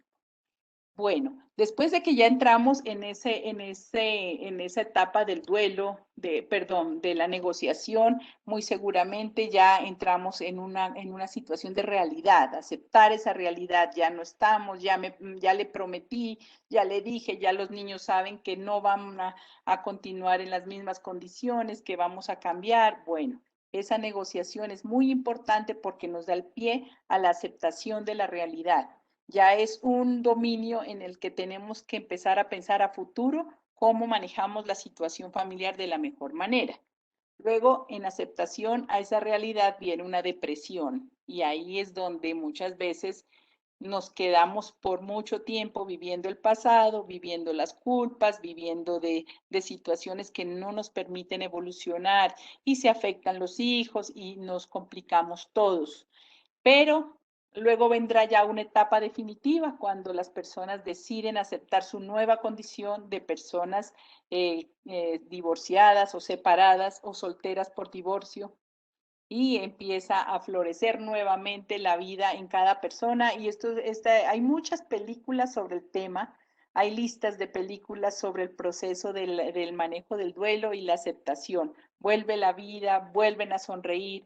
Por lo general, en mi consulta me dicen hombres, no, Sony, yo no me vuelvo a casar por nada del mundo. Mira, me dicen, esta bruja sacó las uñas en la separación, y como dicen, las personas se conocen es en el divorcio.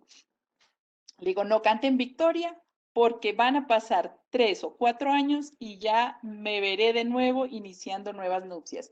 Y sí, muchas de las parejas que en un momento han llegado a temas de divorcio y que yo he podido acompañarlos, manejan su duelo y luego necesariamente buscan personas como ellos, personas que quieren un proyecto de vida así o de esta manera, y bueno, se dan nuevamente a la tarea de ser héroes en una familia nuevamente. Entonces, este proceso del duelo es muy importante. ¿Para qué? Para poder superarlo, porque el divorcio no es, o sea, algunos lo toman como un fracaso, como, sí, es un episodio fuerte, es un cimbronazo bárbaro en la vida de las personas, pero depende cómo lo vivan. Muchas veces los conflictos que detonan las situaciones del divorcio son los más fuertes que el divorcio en sí. Entonces, yo pienso que una buena asesoría, un buen profesional es aquel que le permite a su consultante ver en qué parte del duelo del divorcio está y que se permita vivir estos espacios. ¿Para qué? Para que llegue un momento en que pueda ofrecer una alternativa de negociación, para que tenga claridad en saber qué es lo que quiere a futuro, para que sepa cómo se va a posesionar después de que tenga una situación de divorcio resuelta, para que no vaya a entrar en una etapa de divorcio lleno de miedo, actuando con el ego, peleando sin sentido, no queriendo negociar, queriendo meterse en líos donde de verdad que los procesos judiciales pueden ser muy complicados. Y pues de cómo se maneje el duelo depende cómo evolucione la vida. Bueno, aquí les tengo yo otra parte que quiero que veamos sobre el divorcio y la separación, y son los 3 patitas que yo siempre les pongo a analizar cuando llegan a comunicarme que quieren hacer un divorcio. Lo primero es ya manejar la etapa de separación, es decir, si es un matrimonio religioso, pues serán la cesación de los efectos civiles, y les pongo en conocimiento que el matrimonio, por ser un contrato, está sustentado en estas patitas. Uno es el techo, la otra es la cama y la otra es la mesa. Es un trípode que sostiene el contrato del matrimonio. ¿Cuál es el techo? Pues el techo es que vivimos bajo el mismo techo, compartimos los espacios de la casa y vivimos en un proyecto de vida conjunto. Compartir la cama es obviamente la vida marital de toda pareja. Y compartir la mesa es compartir todos los gastos que tienen que ver con la comida, con los gastos, con la manutención de los hijos y de la pareja en sí, de la familia. Cuando una de estas 3 patitas se rompe, quiere decir que estamos abocados ya a una separación o un divorcio, o en el contexto de la unión marital. De hecho, pues si se rompió la convivencia bajo el mismo techo, efectivamente sabemos que ya desapareció la unión marital, en el sentido de que se interrumpió la convivencia. En este contexto es donde se ubican las causales. ¿Cuáles de las causales que establece el Código Civil son las que calzan para desvirtuar esas 3 patitas de techo, cama y mesa? Entonces, nos vamos al código y hacemos mención de todas las 9 causales que nos propone para invocar ante un juez un divorcio. Luego, cuando en la pareja hay hijos menores de edad, lo más importante es uno de los elementos más importantes de decidir al momento de divorciarse es el plan de parentalidad. El plan de parentalidad son todos los derechos y obligaciones que los progenitores deben asumir conforme exige la ley para garantizarle a los niños todos sus derechos. Entonces, en el orden del plan de parentalidad, lo primero y más importante es saber con quién van a quedarse los niños. Anteriormente hablábamos de una custodia monoparental porque la ideología de que solo la madre podía cuidar, antes hablábamos de que la madre era cuidadora, el padre era proveedor, se hablaba de un régimen patriarcal donde el papá era el que tenía otras misiones diferentes a la crianza y que la mamita era la persona idónea por haberlo tenido, por ser ese sentimiento amoroso y de cuidado de madre, pero todo este transegar de la vida nos ha mostrado que hoy en día, bajo el paradigma de los derechos, tanto hombres como mujeres tenemos igualdad de condiciones frente a los hijos. De ahí que nace la famosa custodia compartida, no como un capricho, no como una necesidad de quitarle al papá o a la mamá derechos sobre los hijos o que no aporte o que aporte esta cuota alimentaria, no. La custodia compartida es la forma como le vamos a garantizar a los niños el tiempo de compartir en igualdad de condiciones con papá y con mamá. Quiere decir que la custodia no es el derecho del padre a tener a los hijos, sino el derecho del niño de tener a papá y a mamá en igualdad de condiciones. Esto no quiere decir que un niño viva custodia compartida una semana con papá, una semana con mamá. Las modalidades de custodia compartida son muchas, muchas. ¿Y en qué se fundamentan estas modalidades? Pues que habrá papás que quieren tenerlo por un año porque viven fuera del país o viven en otra ciudad. Hay papás que quieren 6 meses acá, 6 meses acá. ¿Por qué? Porque la mamá viaja, porque la mamá tiene contratos y tiene que desplazarse. Hay modalidades de custodia compartida en la que se ponen de acuerdo 15 días, 15 días. ¿Cuál es el fundamento de la custodia compartida? El hecho de saber que al niño se le están garantizando sus derechos. ¿Qué quiere decir? Que no lo van a poner a sufrir, que no le van a generar inestabilidad, que le van a dar igualdad de condiciones en una casa o en otra. Por eso, antes de recomendar una custodia compartida, lo mejor es que hagamos todo un proceso, yo diría, psicosocial, de ver cómo se comunican esos papitos, cómo vive el uno y el otro, cómo han organizado su nueva vida en sus entornos nuevos, cómo le garantizan cercanía y acompañamiento en el desarrollo de sus tareas, cómo pueden económicamente complementarse para que el niño no quede en situación de que cuando estoy con mi papá puedo comer bien y vivo así, y cuando estoy con mi mamá la situación es limitada porque la condición de mi mamá es que ella trabaja y no puede tenerme y me deja con la empleada. Estos casos se ven, pero cuando estamos frente a una asesoría es lo primero que uno debe privilegiar, es que ese niño en custodia compartida tenga las garantías de vivir bien, que no se le condicione ni tampoco se le desmejore en los cambios de custodia. Por ejemplo, un niño que vive en Chapinero y estudia, pongámosle pongámosle que viva en Chapinero también, ¿m? Y el papá vive en Tunja. ¿Cómo le hacemos a una custodia compartida? O sea, no, el colegio del niño es prioridad porque es como el segundo hogar donde el niño va y está todos los días de la semana. En ese caso, privilegiar una custodia compartida sería muy difícil, porque ¿cómo hacemos para que cada semana tenga que viajar hasta Tunja? Es imposible. Otros modelos de custodia compartida son no bien vistos. ¿Por qué? Porque la comunicación entre papá y mamá es muy difícil. Léase, el niño es instrumento de conflicto. ¿Cómo podemos poner a una criatura que sea mensajero, que lleve su mochila cargada de dolor, de las preguntas de mi mamá, de lo que fiscaliza mi papá? ¿Mm? Entonces, cuando uno ve que no hay comunicación fluida, tristemente, no estamos de acuerdo con que la custodia sea compartida. Ahí se privilegia que esté con uno y que los tiempos de vacaciones, fines de semana y entre semana pueda estar con el otro. Hoy en día, con esta situación disruptiva en nuestras vidas, la custodia compartida y los modelos de custodia con estos confinamientos quedaron en stand-by. Los niños hoy en día tienen plena libertad de encontrarse con papá en pantalla todo el tiempo, encontrarse con mamá a la hora que sea, por videollamadas, por celulares, por su tablet, por su computador, por donde quiera.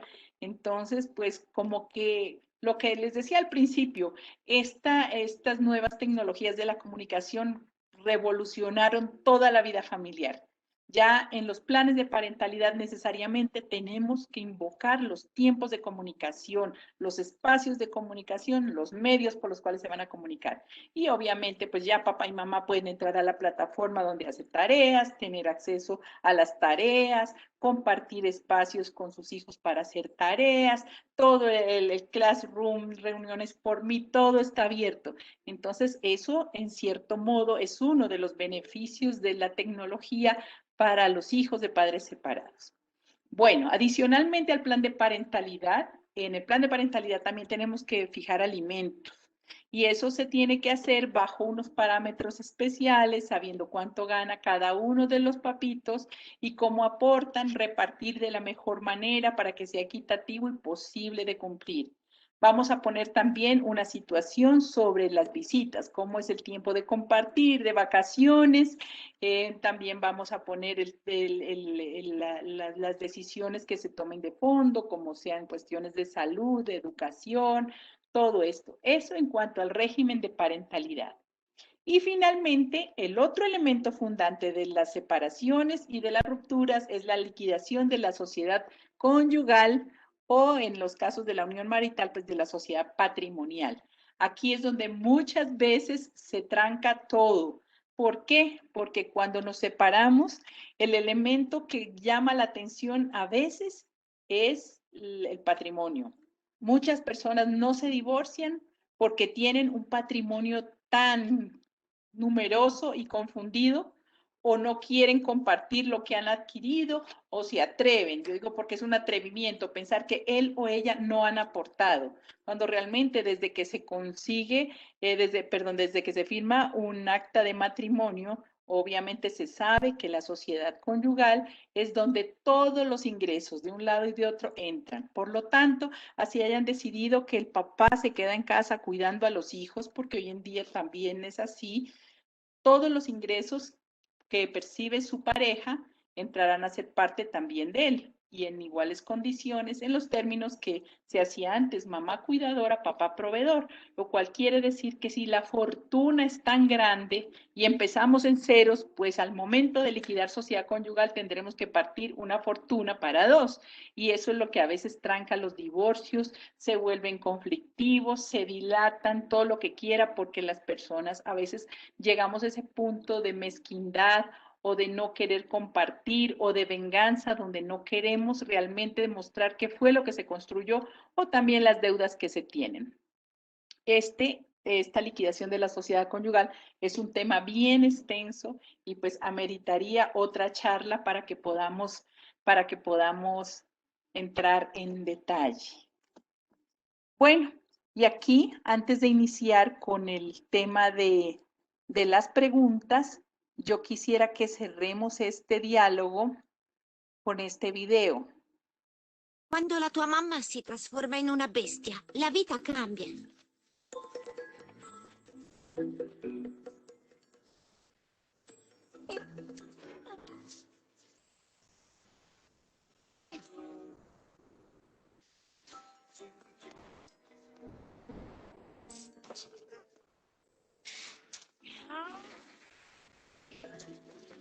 Devi fare tutto da solo. La mamma è come se non ci fosse.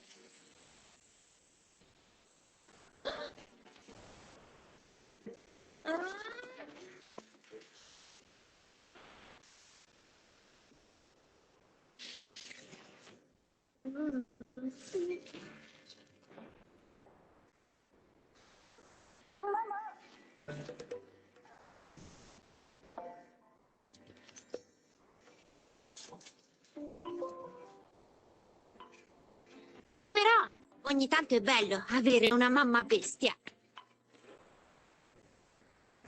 E le bestie non ti proibiscono nulla. TV.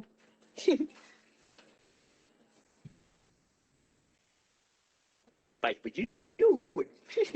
Vai te brincar. Vai, Brasil.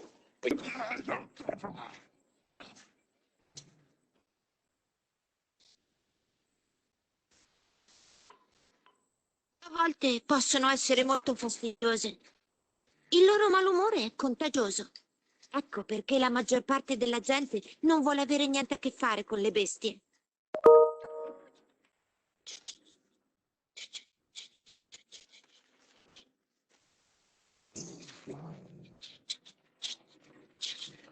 Al tramonto le cose peggiorano. Le bestie si arrabbiano, strappano le vecchie fotografie.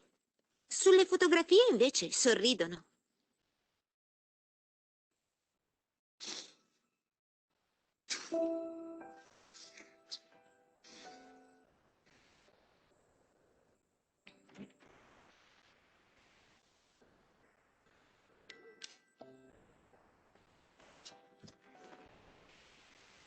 Di notte le bestie si infilano nel tuo letto, come un cane o un gatto.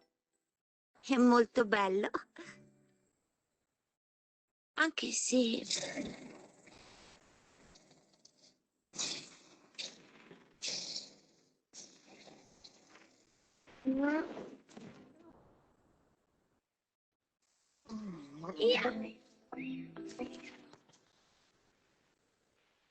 Yuhu! Yuhu! Vincere contro le bestie è facile.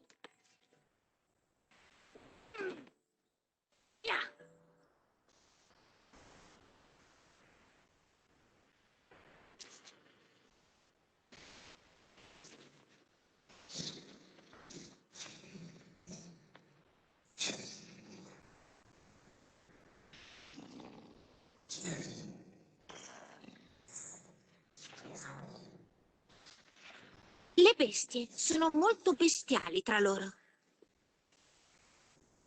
Allora le devi tranquillizzare. Devono capire che tutto va bene. Anche se non è vero.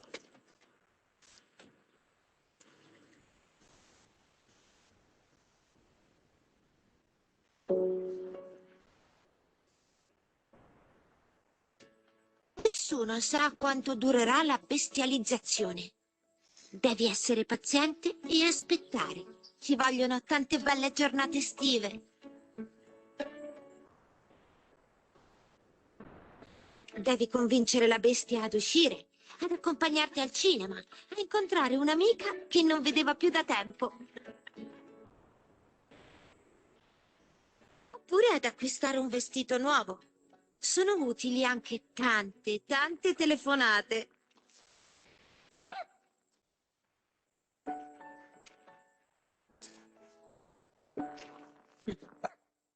Prima o poi, quando ormai ti sei abituato alla bestia, ecco che si trasforma di nuovo nella tua mamma. How? All'inizio è complicato. Numero. Numero.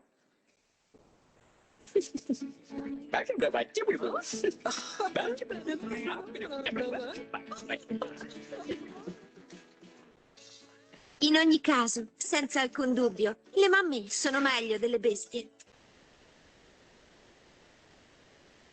Trovano addirittura dei nuovi amici. Forse anche troppo, secondo me.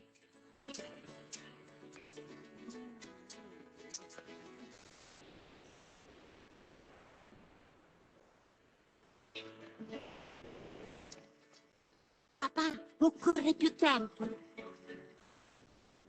Per il momento preferisco giocare a calcio con lui.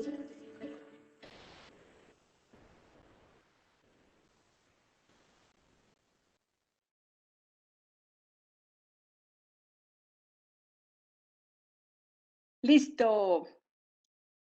Este video es muy claro sobre cómo ve un niño la separación de sus padres y cómo él vive el trance de todo el proceso del divorcio. Por eso quise traerlo para que hagamos un poquito de una exteriorizar cómo es el proceso de un divorcio para un niño. Yo creo que con este video hemos concluido el tema y ahora sí vamos a las preguntas, si les parece. Muchas gracias, doctora Sonia Rocío. Estamos muy agradecidos. Sigan, por favor, con las preguntas. Bueno, entonces vamos a ver las preguntas. Si quiere, Santiago, vamos leyéndolas y yo le voy dando respuesta, si le parece. Señora, A ver, la entonces. última. Ujú. Si no hay bienes ni infidelidades y si hay un hijo adolescente de por medio, pero no quiere nada económicamente de esa persona, ¿con qué criterios lo demanda? Ahí me gustaría hacer una aclaración. O sea, ¿con qué criterio? O sea, hay un hijo adolescente, no hay causales y la relación está muy desgastada. Quiere decir que la persona no tiene causal para divorciarse, pero quiere que se separen. No sé si no estoy entendiendo bien la pregunta. Yo la entiendo de igual manera, que una de las dos personas se desgasta con la relación, tiene un hijo adolescente, no quiere plata, no quiere recursos económicos, pero que le está buscando algún criterio, alguna razón para acabar con el matrimonio, demandarlo. ¿Mm? Bueno, esta pregunta me parece muy interesante porque ahorita le doy una respuesta, pero esta es una realidad que tenemos que entender en Colombia. En otros países, como en Estados Unidos, existe el divorcio incausado. Quiere decir que cuando se presentan estas situaciones, la pareja no está obligada a continuar conviviendo porque uno puede demandar solamente con la intención de que ya no quiero. En Colombia no existe la causal del ya no quiero vivir, no puedo estar con él, no quiero verlo, pero tenemos que vivir bajo el mismo techo porque tenemos un hijo y no encuadro en las causales. Estas situaciones tristemente llevan a incomunicación, actos de violencia, a situaciones de desaveniencia que quien más los va a sufrir es el hijo adolescente. Entonces, ¿yo qué recomiendo en estos casos? Primero, busquemos un apoyo terapéutico, no necesariamente para que vuelvan al idilio original de la vida en pareja, sino para encontrar respuestas a las situaciones que están viviendo y cómo proyectarse hacia futuro. ¿Por qué? Porque en este caso precisamente no hay respuesta desde el contexto judicial. Entonces veamos cómo podemos, primero, empoderarnos para manejar una situación de esas. Segunda, poder comunicarnos para expresar las necesidades que tenemos y las decisiones que se puedan tener. Y segundo, poder dar el paso de una manera, ya que no han tenido situaciones complicadas, por lo menos llegar a unos acuerdos. Entonces yo creo que lo mejor sería buscar apoyo en el contexto de la psicología o de la consejería. Muchas personas no asisten es precisamente porque no han tenido oportunidad o no han encontrado un profesional, pero los hay. Hay excelentes profesionales que pueden perfectamente ayudarles a abrir espacios de conversación, de diálogo y soluciones a las situaciones personales. A veces son situaciones que nacieron con el matrimonio y que necesariamente hay que darles otro sentido para poder avanzar. Bueno, Luz Estela Jiménez Poveda, a ver, dice, tengo una pregunta respecto en cuanto a una unión marital. De hecho, esta se liquida ante un juzgado y posterior a esto se vuelve a convivir. ¿Qué sucede? Bueno, te cuento que cuando se ha liquidado la unión marital de hecho y deciden volver a convivir, pese a que liquidaron su sociedad patrimonial, que por lo general es la razón de la liquidación de la unión marital, surge una sociedad civil de hecho. Esa sociedad civil de hecho tiene en común que los dos vuelven a convivir por un proyecto de vida o por unos negocios o por una situación. ¿Qué sucede aquí? Pues que quedaron abocados a una sociedad civil de hecho. Luego, si después de haberse disuelto o haber finalizado la unión marital, de hecho, vuelven a darse las condiciones, perfectamente pueden volver a declarar la unión. Porque si bien es cierto, anteriormente se interrumpió y en ese lapso de tiempo murió la sociedad, yo me atrevería como abogada a decirle si se dan las condiciones para que un juez determine que hay un lapso de tiempo después de que se habían separado, después de que habían liquidado, en que ambos deciden volver a convivir, volver a sumar tiempo y volver a unir su proyecto de vida, yo creo que sí podría ser objeto de un debate. Y de lo que no se salvan es de la sociedad civil, de hecho, esa sí ya nace por el solo hecho que han decidido volver a convivir con el proyecto de vida de organizar una vida en familia y tener un patrimonio comprometido a una causa. Bueno, después Te de hago 2 una años, pregunta. dígame.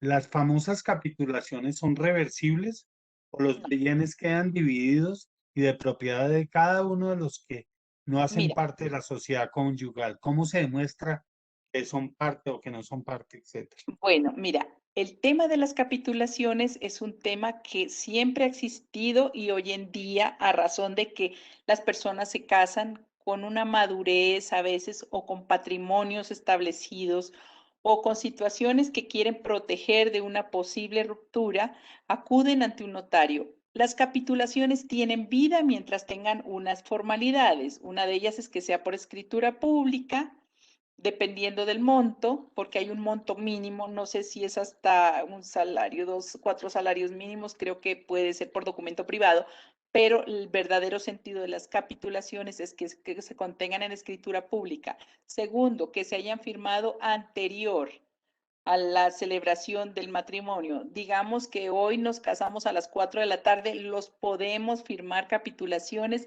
hasta las 3:59. De ahí para adelante, capitulaciones firmadas una vez que se casan o que ya están en convivencia son nulas.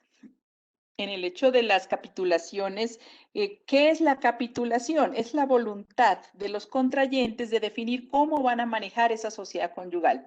A veces se puede firmar una capitulación diciendo que no van a ser la sociedad conyugal, porque per se al matrimonio nace la sociedad conyugal de inmediato.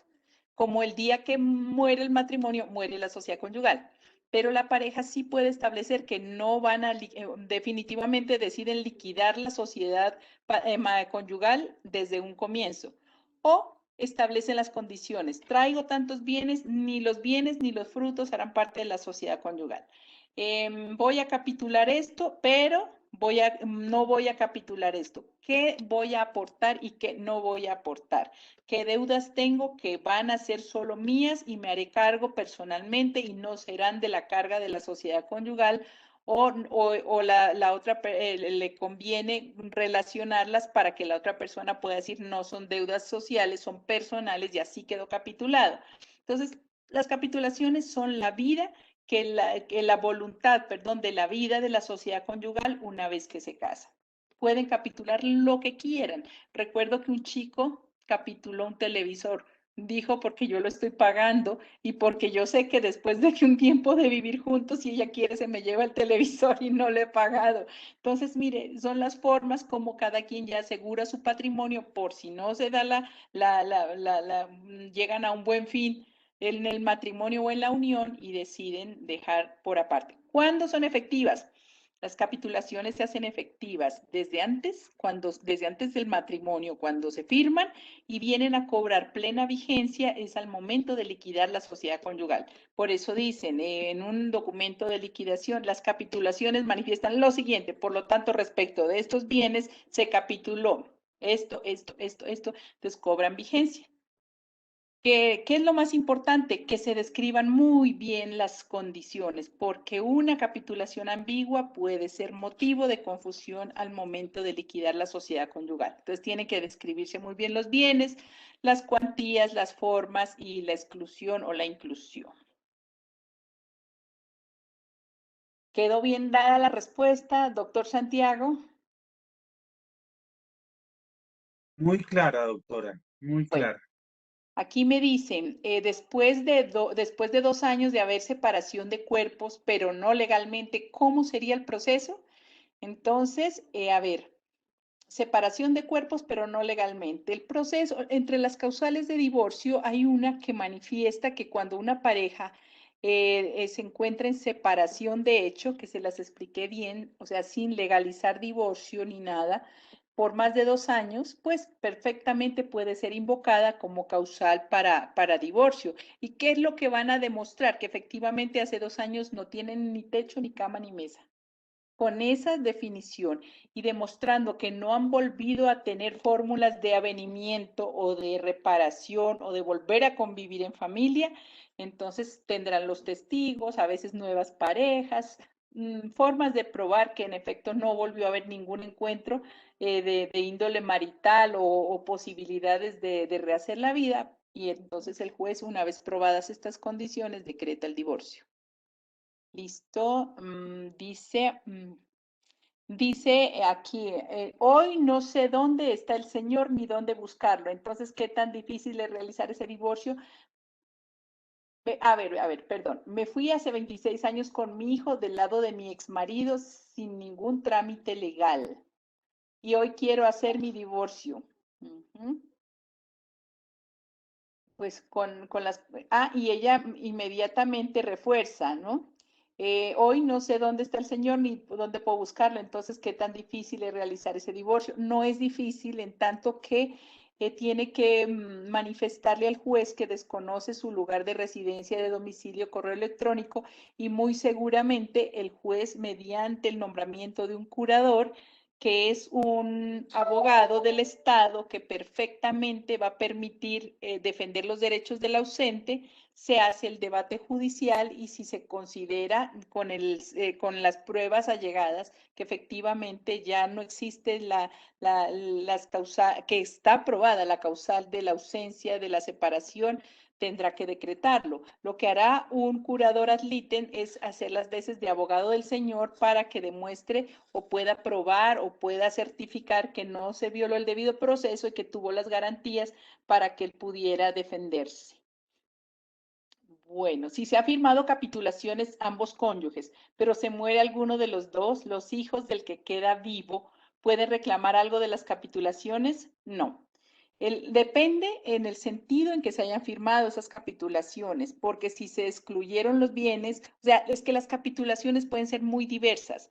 Si los hijos si los hijos son de la pareja, permítame, vuelvo a leer la pregunta para quedar bien. Si se han firmado capitulaciones ambos cónyuges, listo, pero se muere alguno de los dos, los hijos del que queda vivo, ¿puede reclamar algo de las capitulaciones?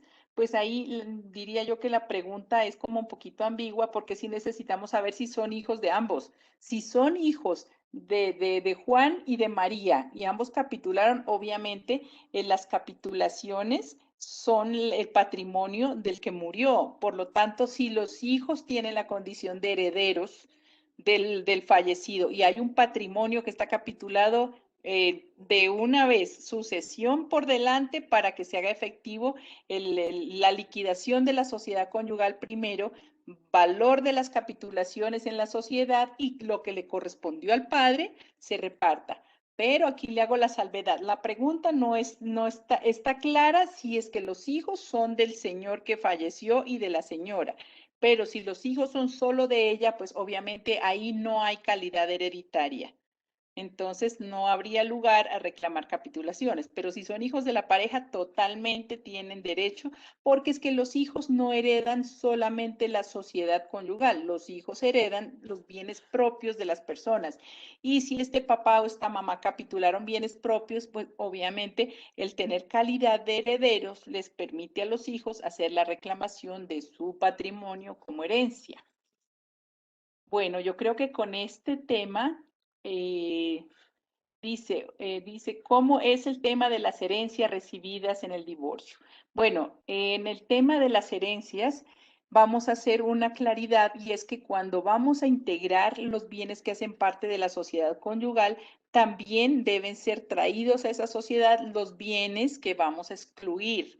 Entonces, supongamos que Mario y Sonia tenían un matrimonio y resulta que Sonia, estando casada, heredó una finca y resulta que se separa de Mario. Entonces, al momento de la separación, Sonia es hacendada. ¿Por qué? Porque tuvo una finca que le fue entregada. pues esa finca no entrará a la sociedad conyugal porque entre los bienes taxativos que hacen de la sociedad conyugal dice claramente que no entrarán los bienes adquiridos por herencias. Entonces ahí tenemos claro que los bienes no entran, pero sí van a entrar los frutos de los bienes.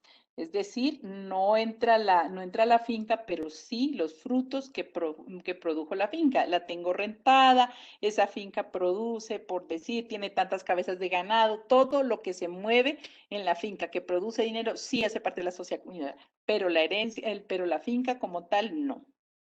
Bueno, tema de las herencias, ya se firmaron las capitulaciones. Bueno, qué opinión me merece a mí el recurrir al consultorio jurídico de una universidad? Mire, el consultorio jurídico de la universidad es un servicio social en el que los estudiantes inician sus prácticas. Les cuento que cuando yo hice mi consultorio jurídico me esmeraba muchísimo por estudiar los temas de familia. A mí siempre, desde consultorio, mi práctica fue en familia porque me apasionaba, yo quería saber. Pero, no tenía yo el bagaje y la experiencia como para poder asesorar con una mirada más interdisciplinar, una mirada de experiencia con la que puedo ayudar y asesorar ahora. Entonces, yo pienso que el tema de que vayan a un consultorio sí les sirve de primera mano. Allá en el consultorio le van a decir, está en curso en la causal de divorcio, sí señora, él debe pagar alimentos, sí señora, usted ya no debe pagar alimentos, usted ya está en causal de exoneración, está bien que demande para que su hijo lo exonere. Si el señor le incumplió y usted ya tiene un acta de conciliación, puede hacer efectivo el cobro. O sea, sí es un servicio primera mano. Reconozco que los estudiantes de Derecho también son asesorados por los directores de consultorio jurídico, por lo tanto, a manera de información básica es perfecto. Pero a manera de trabajo de familia, de intervención como de más apoyo y de asesoría concreta, yo pienso que sí, muchas veces los estudiantes no tienen la experiencia de foguearse en un consultorio, de foguearse en un juzgado, de entrar a mediar, de reconocer situaciones y necesidades más allá de lo que puede plantear una persona en un consultorio jurídico, lo cual le permite otras alternativas, otras estrategias. Consultorio jurídico, como su nombre lo dice, es empezar a trabajar en temas de familia y absolver dudas, pero de intervención no está. Entonces yo creo que es bueno, pero es muy 3 minutos básico. yo la paro, porque ya van a ser las 8 minutos. Bueno, aquí hay última. Yo me divorcié hace 15 años con resolución de notaría y tengo una relación tengo una relación hace 8 años. ¿Cómo la legalizo? Eso depende. Si tiene un divorcio por notaría, no tiene ningún problema en declarar una unión marital con la persona con la que actualmente está viviendo. O sea, el hecho de que ya se haya divorciado por notaría es precisamente la posibilidad de volver a contraer matrimonio. Si no se hubiera divorciado, ahí sí le estaría diciendo, usted no puede legalizar la nueva unión. ¿Por qué? Porque el principal impedimento para que nazca la unión marital, de hecho, siempre será la existencia de un matrimonio preexistente. Muchos casos hoy en día se dan que las personas se van de la casa, no se divorcian y llevan 30 años viviendo con la persona con la que han compartido el mayor tiempo de su vida, pero tenían un matrimonio preexistente. Ahí no nace la sociedad conyugal, perdón, la unión marital de hecho. Ahí no nace y el efecto que pueda llegar a tener al momento del fallecimiento de la persona que no se había divorciado es que si tiene derecho a una pensión, la pensión será repartida entre las dos personas. Ante la esposa porque legalmente estaba casado y ante la compañera porque fue la persona con quien vivió sus años o sus últimos años o el tiempo que convivió. Pero tengamos siempre presente que un matrimonio previo sin haber resuelto divorcio o cesación de efectos civiles siempre va a dejar sin piso la unión marital de hecho. Casos muchos hay de esos. Listo. A ver, Doctora veamos. Sonia Rocío, yo estoy absolutamente feliz con la charla, pero quiero ser también respetuoso con las personas con el tiempo. Podemos planear otra conferencia, otro taller de estos tan enriquecedor, tan didáctico, Por supuesto que si, sí, con si a mucho usted le gusto. parece y está cordialmente invitada. Corferia siempre será su casa y nos enriquece y nos vanagloria a usted con su presencia, que siempre va a ser bien recibida. Con mucho gusto, doctor Santiago. Comparto humildemente mis conocimientos y mi experiencia para quienes la necesiten y cuando quiera que trabajemos otro de estos temas, con mucho gusto lo organizamos. Desde ya lo estoy pensando en programar. Nos reunimos y miramos cuál es la sesión 2, porque mire, a esta hora y todavía sigue muchísima gente conectada, el 95% de la gente que se conectó desde el principio de la charla.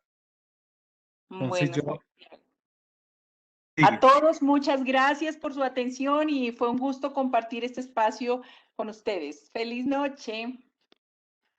Feliz noche, muchas gracias. El programa Sé Buen Vecino siempre quiere apoyar a las personas de la comunidad y a la sociedad en general para todos los temas que ustedes a bien tengan plantear o los que nosotros de común acuerdo con la gente de la comunidad queremos lanzar para su provecho, conocimiento y buen desarrollo como sociedad. Muchas gracias.